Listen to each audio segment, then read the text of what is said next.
వచ్చినప్పుడు దిలీప్ గారు వస్తే మేము ఇన్ఫర్మేషన్ ఇవ్వడం జరిగింది. వెంటనే స్పందించి ఇక్కడ చెట్లు నాటడం జరుగుతుంది. ఇంకొకసారి ఎవరు వేయకూడదు, మనకే బాగుండదు. వర్షాకాలం వస్తుంది, పిల్లలు ఉన్నారు, దోమలు ఉంటాయి, చాలా జాగ్రత్తగా ఉండాలి. వారు మనం చెప్పినప్పుడే విన్నారు కాబట్టి వాళ్ళ మాట నిలబెట్టాలని నేను అనుకుంటున్నా. Thank you.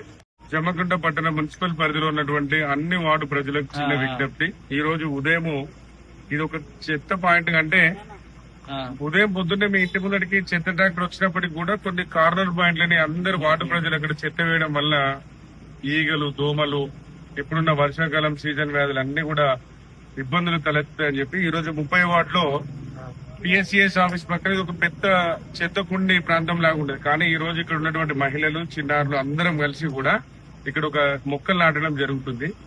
దయచేసి మీ వార్డులలో ఎక్కడన్నా ఇలాంటి చెత్త పాయింట్లు కనుక ఉంటే మాకు సమాచారం ఇవ్వండి. మున్సిపల్ వారు, ఎన్విరాన్మెంట్ వాళ్ళు వచ్చి అక్కడ పరిసర ప్రాంతాలలో చెట్లు పెట్టే కార్యక్రమం చేయడం జరుగుతుంది.